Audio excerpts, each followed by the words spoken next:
morning po sa lahat mga katrops. Panibagong araw at panibagong vlog na naman tayo. At andito si Mrs. Katrops.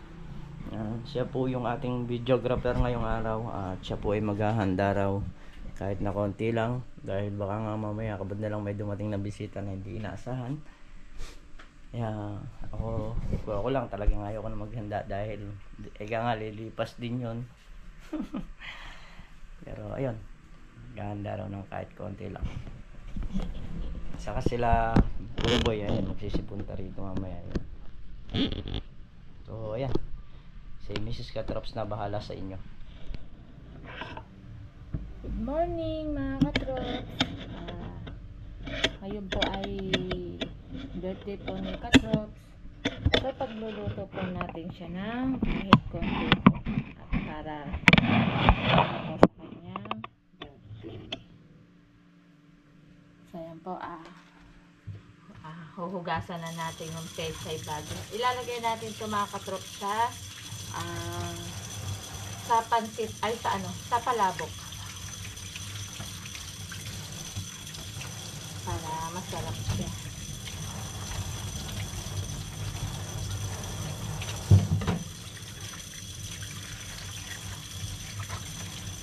Kahit konti mapaghanda natin siya para sa kanyang birthday. Kung meron man pong pumunta meron po tayong ilalapag sa kanila. Ito, binabad na natin yung itong pansit na palabok para madali na lang siyang ilaga. So ayan po siya. Then ayan po yung ating mga iba pang sangkap. Yan. At mag-uumpisa na tayo na maghiwa ng mga kailangan sa palabok mga katrops.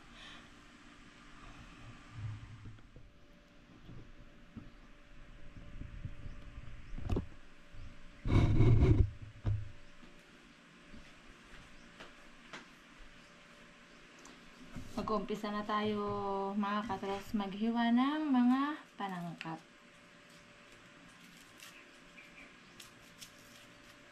Para mamaya pag niluto siya, ready na.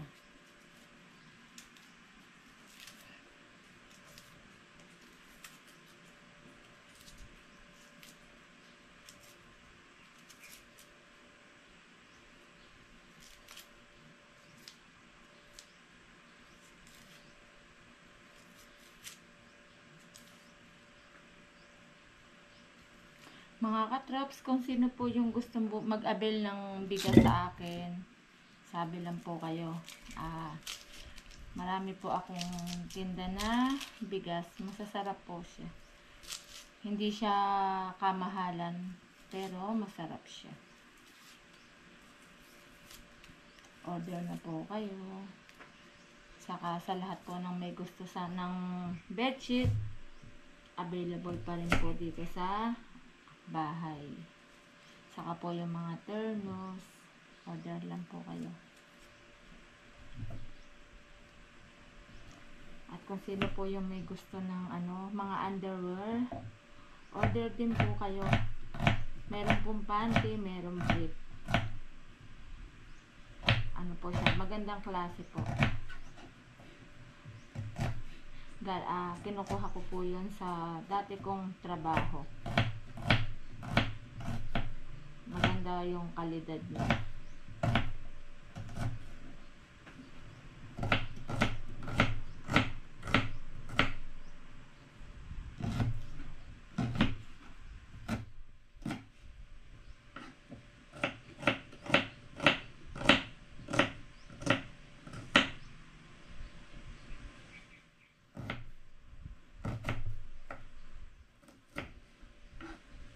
Ay, nakakaiyak ang sibuyas.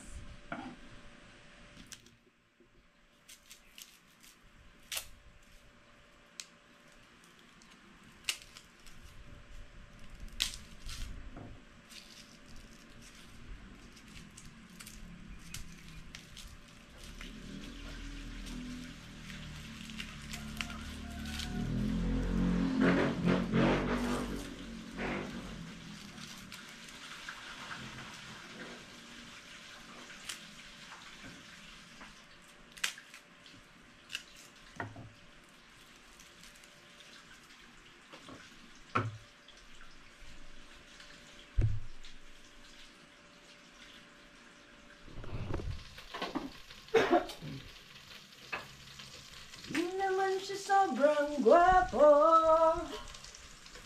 ngunit siyang type na type ko. Pagkasama ko siya, ay ligaya na walang pain. Yun, mga katrops, hindi nga nagluluto nga. Si Mrs. Katrops. Ano ba yung niluluto mo na yan? Palabok. Ayun, palabok. Tapos nagpa-adobo tayo ng chicken feet. Saka, neck.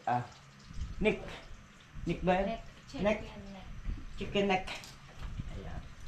So, bali mamaya kasi, sila Kuya Boy nga, yung nag-aaral natin sa bukid, sila parang gano'n. So, gagawin raw dito.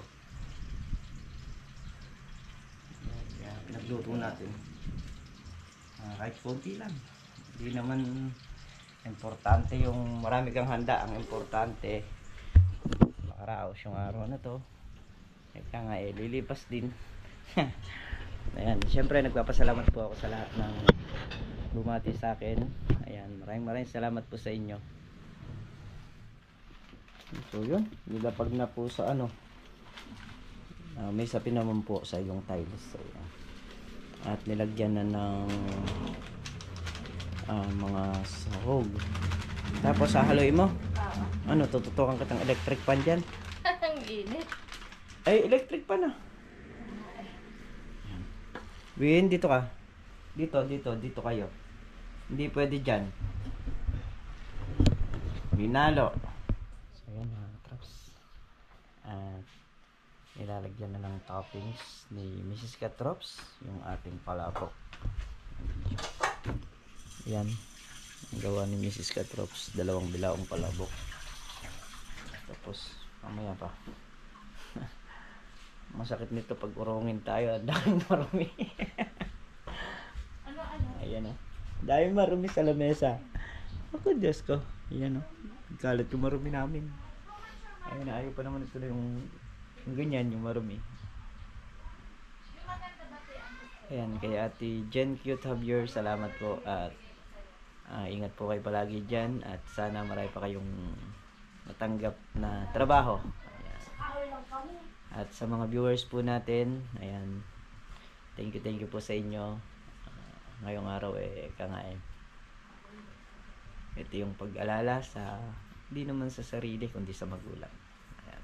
Ngayong araw niya tayo iniluwal, kaya syempre lubos tayo nagpapasalamat sa kanya. So yun, at nabigay na rin sa kapitbahay, no? Syempre hindi natin makakalimutan yung magpasalamat sa Diyos. Ngayong araw, sasara muna ng tindahan si Mrs. Katrops para po kami makapagsimba sandali. Siyempre, yun nga pong pasasalamat na +1 tayo. Mamaya pa naman darating yung mga ibang bisita, hapon talaga. Kain lang si Mrs. Katrops, tapos simbat na tayo doon. Naman dyan, ayan may papiray ka ng araw, ayan, naghahatid ng palabok si Mrs. Katrops. So dun sa kila nanay, ayan meron na, dinala na namin, ayan dito sa tapat.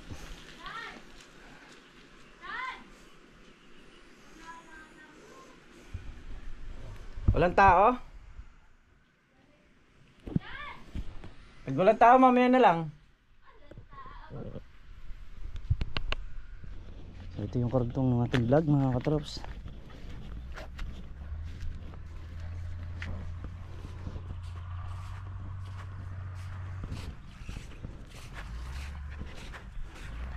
Saan tumakbo to, pre, doon?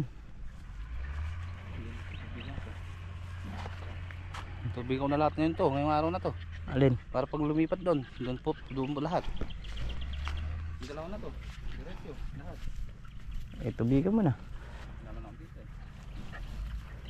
Bumili ka ng diesel. Para pag lipat na diretso doon, kabila. Gasolina meron dyan. Hindi, diesel. Kaya nga, gasolina nga meron dyan, di ba? Oo. Hindi, wala nang patutubigan ng, yung 4 na tubig na yun. Na? 4 na tubig. 4 na tudling. Yung mataas. Saka doon, 8. Hindi ito, kaya naman doon to Yung diesel Babaray ko kung hapon yung isang lona na ito. Dalawa na yung apat na yun. Ay, walo, yung walo na yun.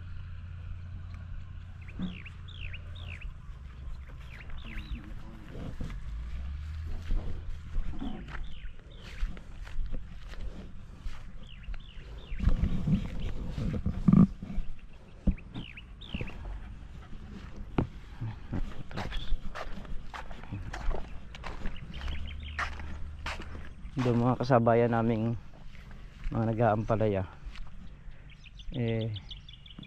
mga nagsipagbalasa. So yung sa amin, kung ano na lang yung lumabas dito, yun na lang. Hindi namin kailangan magbalasa ng malaman.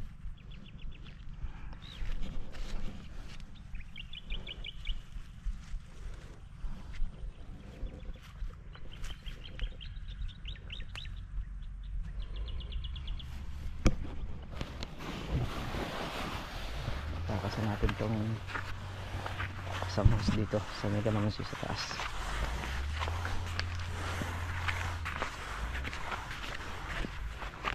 Para matubigan yung tanim na tatamnan.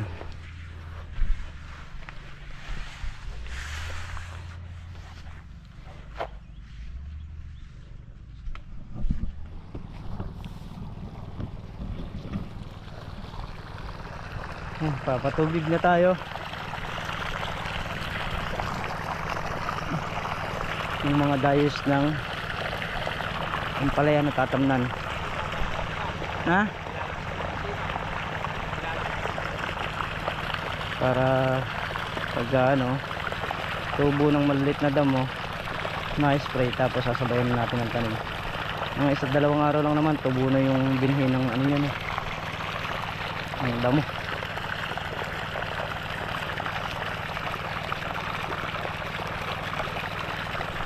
Mamayang hapon mag-spray tayo ng kalamansi, yung para sa ugat.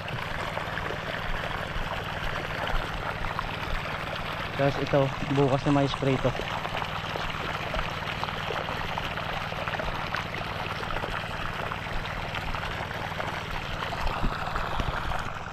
Tinitira ko muna yung itong tatamnan ng ampalaya. Pag nakarating tayo sa dulo, pagbalik yung mga kalamansi naman.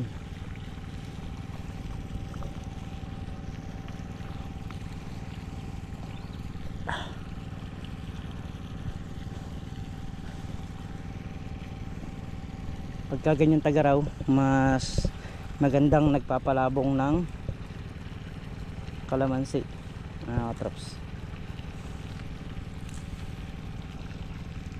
Iba nagiging labong nila, lalo na kung alam mo yung gagawin mo. Ito pag gumulang yung mga dahon nito, ang number 1 na naman na kailangan nito is pataba. Basta pagka laging gumugulang ang dahon, kailangan mo pataba.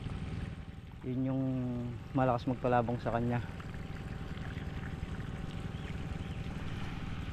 Pagka batang ganyan ang kalamansi, kung talagang gusto mo lumabong ng maganda, gagastusan mo talaga. Yung mga kasabayan namin dun sa kabila, wala. Ayun yung sa may tabiron, kung paanong itinanim, halos ganun pa rin, hindi nila mapalabong. Paano nga? Jeta sa budget, o hindi ko alam kung tinitipid talaga nila kung paano. Kasi pag tinipid mo yung halaman na kagaya niyan, mga kalamansi, so walang ibibigay din sa yung sangayan. Ako kasi pagka sinabi kong gagastusin namin dito, talagang bubuhos ko lahat. Hindi ko siya kokontrolin kasi kailangan kong pagandahin ng gusto yung mga kalamansi, dahil unang-una syempre yung may-ari tapos tayo, kailangan din ng yung makikinabang talaga, hindi yung titipirin mo wala kayong mapapala pagka tinipid natin. Kaya kung ano man yung mga gamit na binibili natin dito, kagaya ng minsan bumili tayo ng gamot, yun yung ibubuhos talaga natin kailangan talaga nating ibuhos kasi nga para sa ugat yon, dahil nagmura na yung dahon ng mga kalamansi. Nung una yung pangingitim ng dahon ay nawala na dahil na-spray na nga natin. Ngayon pang ugat naman,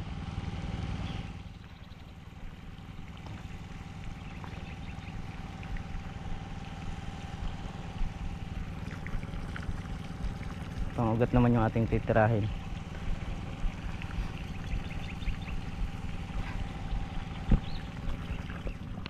Pang 7 dice na natin to.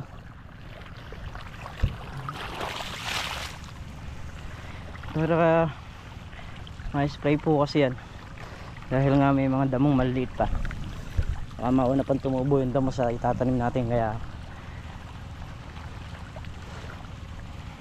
mga 3 araw naman basa pa yan, doon tayo tatanim. So habang inaayos natin yung balag, may nakatanim na.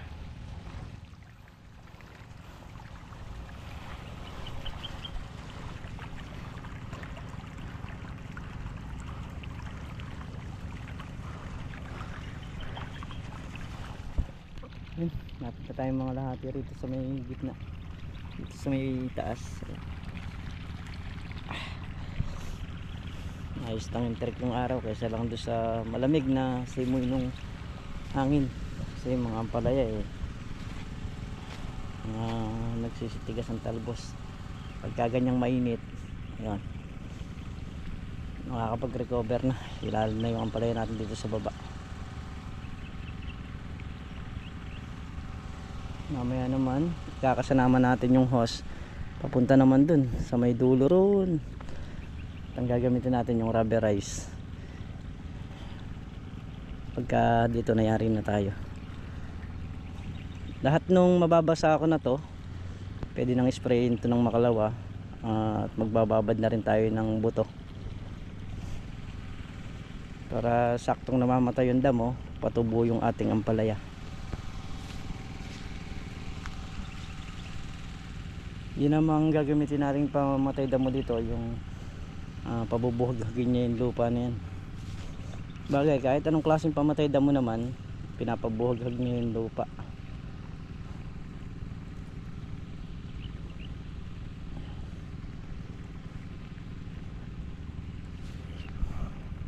Dito mabilis lang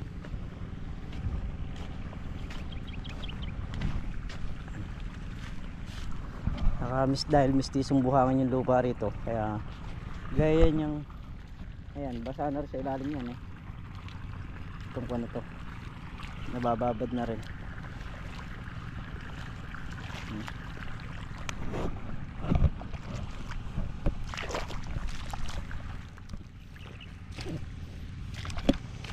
Paggaraw, kaya yung dayos natin ganyan ang nangyari.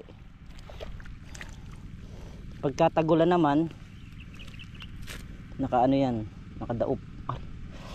Ito yung sagabal dito, itong mga kulitis na to, pakasakit pagka nakakatini.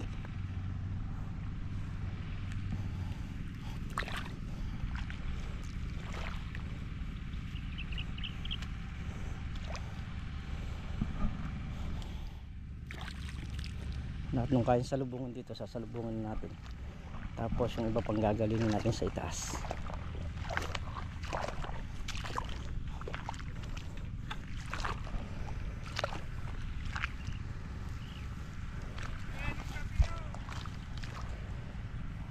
Si paring Carlo nagpapatubig dito sa may ampalaya sa baba.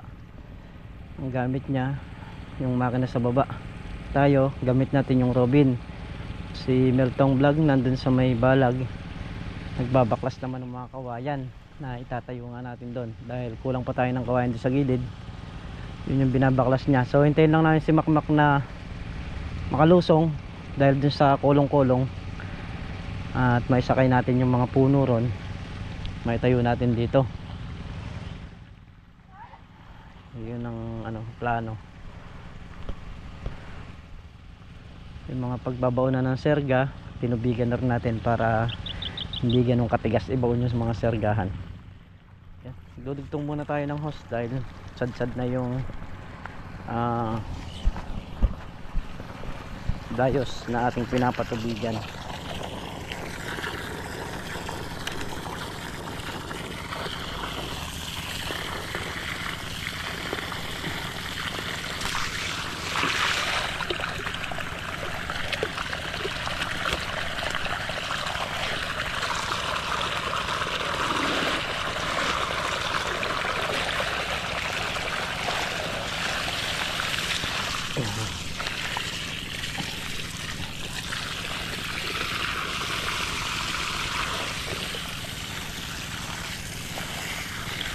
Ay, nabasa na.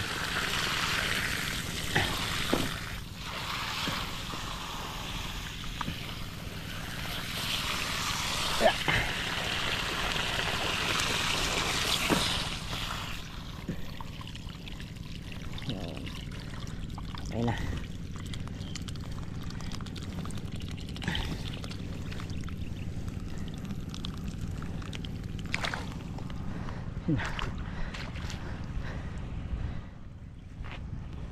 Check natin dito.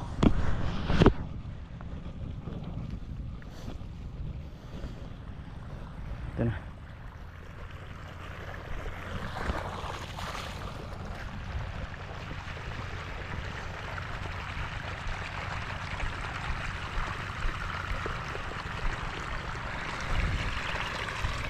Dito mga katrops, bali ilang dice na lang sasalubungin natin. At dito na natin padadaanin yan sa paligi. Kasi nga puro ano na lang dito, yung mga dulo-dulo na lang. Ang gagaling ang tubig nito doon na sa may taas na yun. Sa tindi ng init, sandali tuyo ang lupa ngayon. Okay lang mainit, wag lang malamig yung simoy ng hangin eh. Alog nga kanina.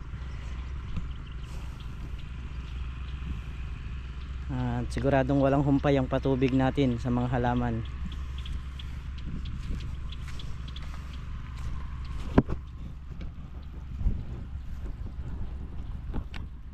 Mamaya magpupuno tayo ng drum para mamayang hapon makapag-spray tayo. So sakay ko rin nga pala si Makisig dahil nga ikakarwas ko. So mamaya na lang kasi malamang kulangin pa tayo sa gas, bibili pa ako.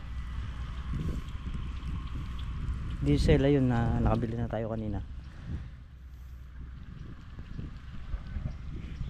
Ayan yung tubig pababa na rito dahil hanggang dito na lang yung kanyang naaabot at manggagaling na rin yung tubig. Yung mga dulo-dulo na lang talaga. Ayan. So pagka kasi doon naman natin pinanggaling yung tubig at hanggang dito pinatuloy pa natin, mas matagal. Kaya lahat ng kayang salubungin ng Robin sasalubungin ko na. Okay. Ito na yung sapin. May lalaki, babae,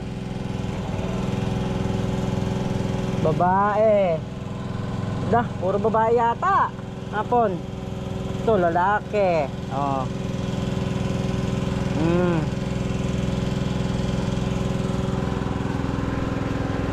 Ay ng tubig bago tayo maghila ng hose.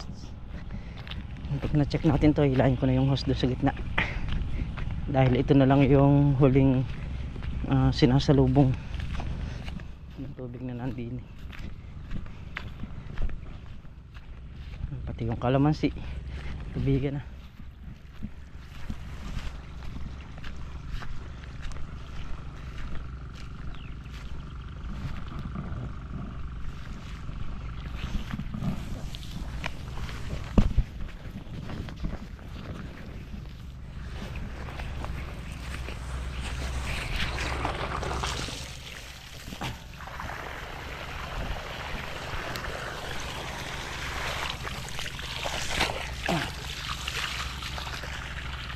Na matubigan tong paligi para lumambot para mahawian namin.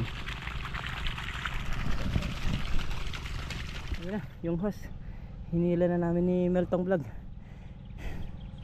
Medyo may kabigatan kasing hilahin to mga katrops yan kasi ano to rubberized to, 100 meters walang putol. Kaya medyo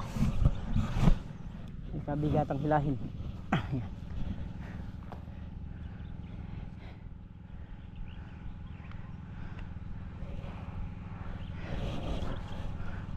Palipit dyan.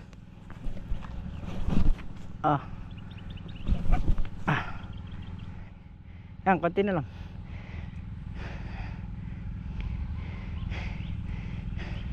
Yan, okay na. Susubo na lang yan doon sa dugtungan. Magkakarga naman tayo ng tubig ng drum. Dito naman tayo. May ating pinapatabigan.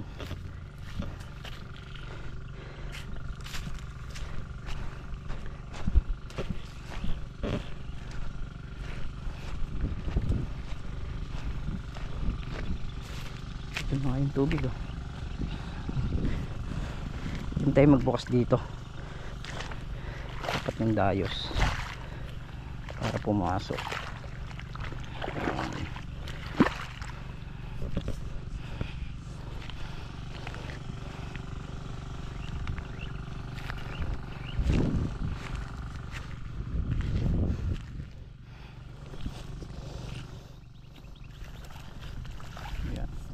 Dito kasi makakatraps yung kalamansi.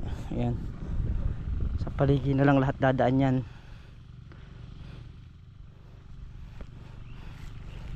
Dahil nga mababang lugar itong kuwan na to, dulo na to.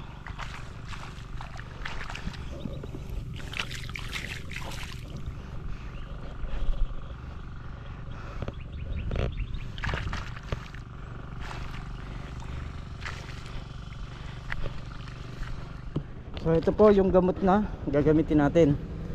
Ayan, tinanggalan ko na po siya ng sticker.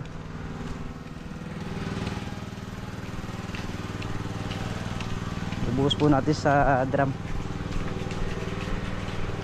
Kakarga na rin ng tubig si Meltong Vlog. Yan. Ito po yung para sa ugat na babanggit natin. Dahil nga po yung talbos sa sariwa. Kaya po isa ito sa ginagamit ko pagka ganyang uri na ng kalamansi. Sa una po ginagamit ko rin ito pagka yung pagyari tumunin. Ayan, nakakasana rin.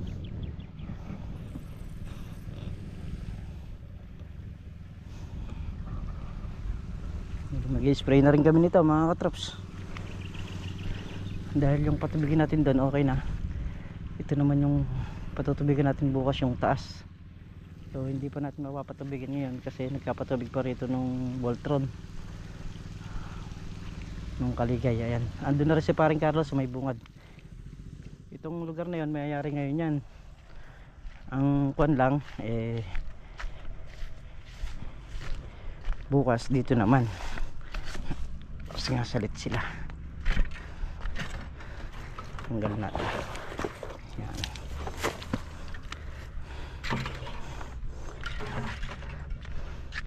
Salinan lang natin ng gas yung ating power spray. Kaya ng dati handle tayo, doon tayo sa handle. Mga traps, bira na tayo.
Napakalalim din pala nung naging hukay nung nagkukuwari dito. Ayun mga katrops, kapal tayo kay paring Carlo. Ha? Hindi, liliko ka na pagdating sa gitna, tapos padiretso sa saging. Pantayo nang tingnan ko lang muna yung makina ni paring Carlo. Nagka-aberya. Ayaw daw magalit ng makina. Ayaw niyang pagalitin.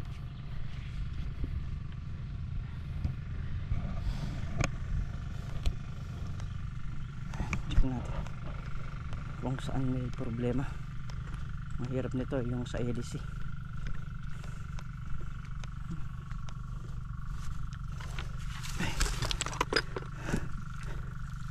Okay naman yung pump belt.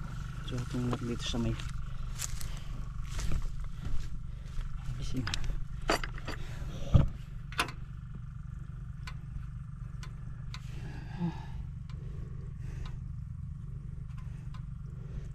Check ko lang dito.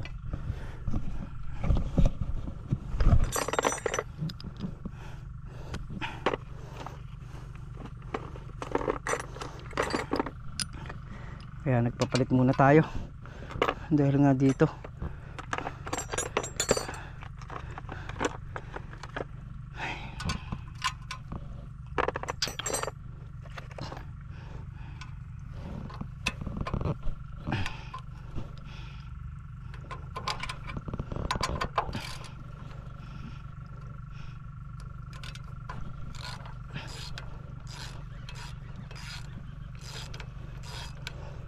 tapos na rin naman tayo mag-spray mga katrops. Bali ano na lang yun, 2 pasok na lang. Ay, hindi pwede sa barko, uubos ang tornilyo.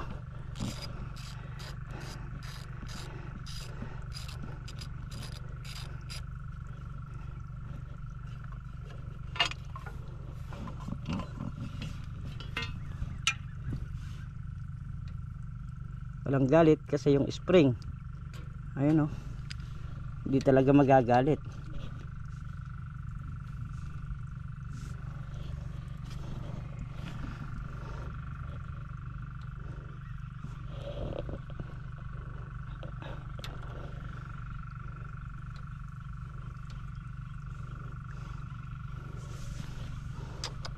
Kailangan ko rito open juice.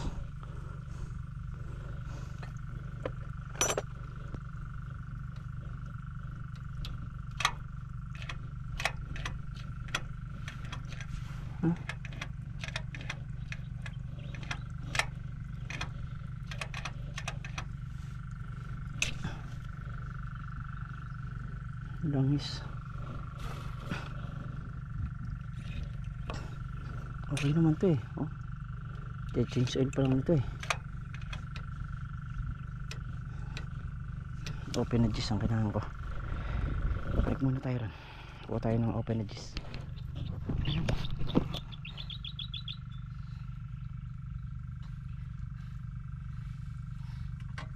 Wala daw galit sabi ni paring Carlo ng makina. So eto, sabi ko sa kanya ayaw niyang pagalitin eh. Pagalitin dapat niya.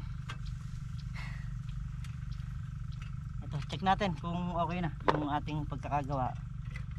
Ito wala pang galit eh, wala. Baklasin natin to. Ngayon kung ito ay okay na,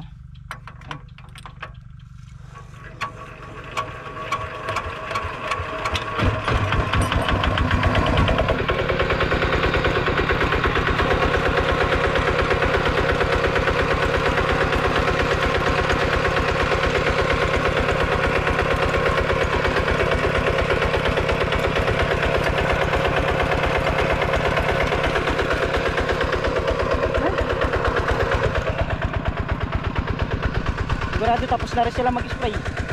O yun o, patapos na nga.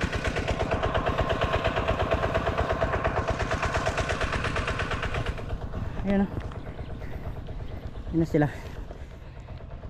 Grabe ang init eh. So okay na yung makina, napagalit na natin. Sinabihan ko lang na pag di siya nagalit, bahala siya. Ayun. Ayun mga traps. Dito na nakatutok yung bolt rod. Ayan dyan sa may harap niyan, saka dito, sa kalahati nito.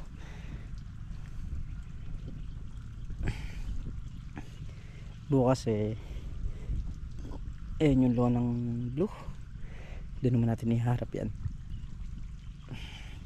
At yung mga nandun naman yung patutubigin natin sa may bungad, sa may dulo. Ito kasi okay na yung lugar na to. At nakapag-spray na rin. So bukas naman habang nagpapatubig tayo, spray naman natin tong kalamansi rito. So yun mga traps, at dito na tayo sa bahay. Ayan, at muli po, maraming salamat po sa inyong lahat. Ayan, bukas uli ang ating pagpapatubig dun sa mga kalamansi, saka doon sa tataniman ng ampalaya. Ayan. So ulitin ko, maraming salamat po sa inyong lahat, at ingat po ang lahat palagi mga traps. Bye bye po sa lahat.